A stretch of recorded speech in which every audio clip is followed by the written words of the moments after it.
नमस्कार, फाइटर समाचार में आपका स्वागत है। पेश आज 30 दिसंबर शुक्रवार शाम 7 बजे राजस्थान की खास खबरें।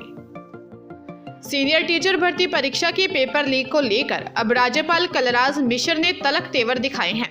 राज्यपाल कलराज मिश्र ने मुख्यमंत्री अशोक गहलोत से पेपर लीक की घटनाओं को रोकने के लिए तत्काल एक्शन प्लान बनाने को कहा है। राज्यपाल ने कहा कि पेपर लीक होना लाखों युवाओं से छल है। राज्यपाल ने मुख्यमंत्री से कहा कि लोक सेवा के लिए कर्मचारियों का चयन पारदर्शी तरीके से किया जाना सरकार का संवैधानिक और नैतिक दायित्व है।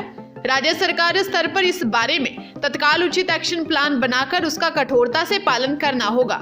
राज्यपाल ने कहा कि प्रतियोगी परीक्षाओं का पेपर लीक होना परीक्षा की तैयारी कर रहे लाखों बेरोजगार युवाओं के लिए छल है। इसके साथ लाखों युवाओं का भविष्य जुड़ा हुआ है। राज्यपाल ने पेपर लीक करने में शामिल कोचिंग सेंटर्स, संगठित अपराधियों और भर्ती संस्थानों के पदाधिकारियों के खिलाफ कड़ी कार्रवाई करने को कहा है। भरतपुर में नगर निगम के बीजेपी से पार्षद से बदमाशों ने रंगदारी मांगी है। पार्षद ने आरोप लगाया कि बदमाश ने फोन किया और कुछ देर बाद उनके पास ही पहुंच गए। इसके बाद मारपीट की। घटना के बाद एसपी श्याम सिंह ने नगर निगम की सुरक्षा के लिए 2 पुलिसकर्मी तैनात किए हैं। नगर निगम के पार्षद विष्णु मित्तल ने बताया कि वह 14 दिसंबर को अपने फार्म हाउस पर था। उसके पास व्हाट्सएप पर एक फोन आया और बोला कि वह विनोद पथैना बोल रहा है। वह पार्षद के हालचाल जानने लगा। कुछ देर बाद 4 बदमाश पार्षद विष्णु मित्तल के फार्म हाउस पर पहुंचे और फार्म हाउस की तलाशी लेने लगे। बाद में बदमाश पार्षद के पास बैठ गए और 5 लाख रुपए मांगे। रुपए देने से मना किया तो उन्होंने पार्षद के एक थप्पड़ मार दिया और 4 लाख रुपए मांगे। 16 दिसंबर से 4 लाख रंगदारी देने की बात तय हो गई, जिसके बाद पार्षद ने एसपी श्याम सिंह को फोन कर सारी घटना के बारे में बताया।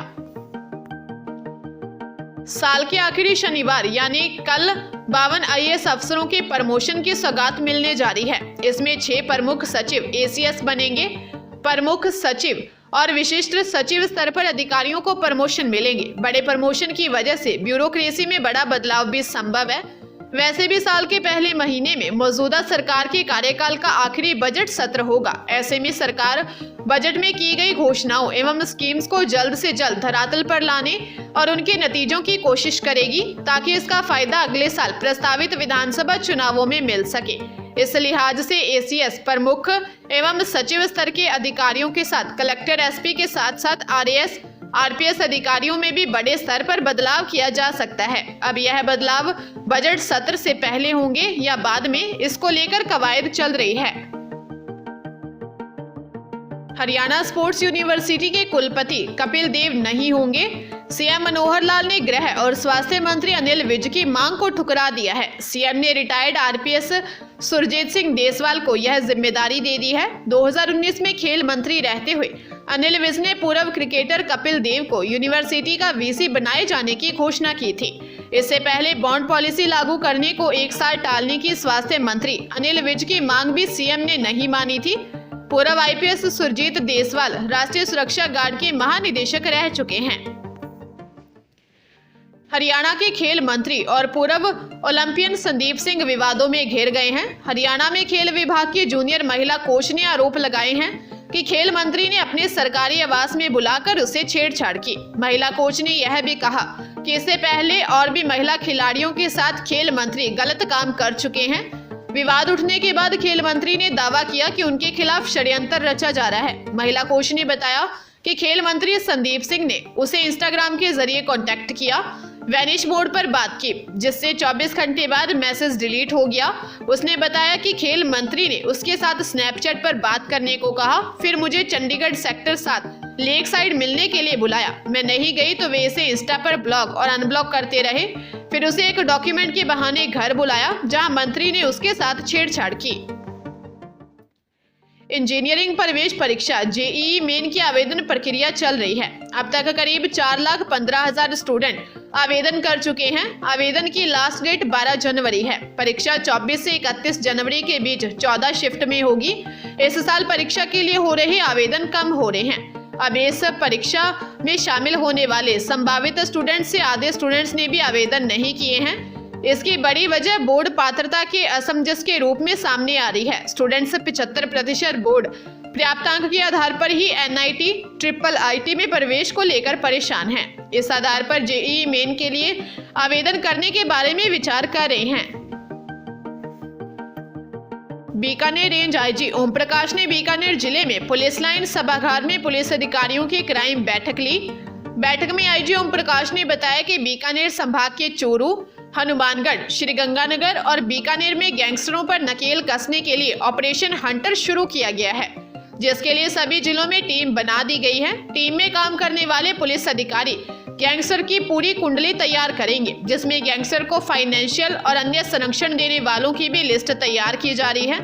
अगर कोई भी गैंगस्टर कोई अपराध करता है तो पुलिस की ओर से तैयार की गई कुंडली उसका पूरा डाटा बता देगी, जिससे पुलिस को कार्रवाई करने में आसानी होगी। बैठक में संगठित अपराधों, शराब तस्करी, मादक पदार्थ, जुआ, सट्टा और फिरौती मांगने पर लगाम लगाए जाने, ग्राम रक्षक योजना के प्रभावी क्रियान्वयन आदि को लेकर पुलिस अधिकारियों को निर्देश दिए। भरतपुर जिले के उपखंड के गांव मवई में झाड़ियों से अटे एक पुराने कुएं में एक नवजात बालक के मिलने से हड़कंप मच गया। मौके पर मौजूद लोगों ने नवजात को टोकरे में रस्सियां बांधकर कुएं से निकाला, लेकिन नवजात बालक, जो कि लड़का था, मृत होने के कारण बिना चिकित्सक को दिखाए ही ग्रामीणों ने उक्त नवजात के शव को जमीन में गड्ढा खोदकर उसका अंतिम संस्कार कर दिया। सूचना पर जनूथर पुलिस चौकी से ASI सुमेर सिंह जाब्ता के गांव मवई पहुंचे, लेकिन पुलिस के अनुसार ग्रामीणों द्वारा घटना से अनभिज्ञता जाहिर करने के चलते पुलिस बैरंग लौटना पड़ा। घटनाक्रम से लगता है कि अवैध संबंधों के चलते किसी मां ने उस नवजात को चोरी छिपे जन्म दिया और लोकलाज और बदनामी के भय से गांव वालों की नजर बचाकर उस नवजात को कुएं में फेंक दिया। चूरू शहर के वार्ड 50 में छत पर पतंग उड़ाते समय एक नाबालिग छत से गिर गया, जिससे लड़के के सिर में गंभीर चोट आई है। परिजनों ने लड़के को DB अस्पताल के इमरजेंसी वार्ड में पहुंचाया। सूचना पर अस्पताल चौकी से कांस्टेबल दयाराम शर्मा ने वार्ड में पहुंचकर घटना की जानकारी ली।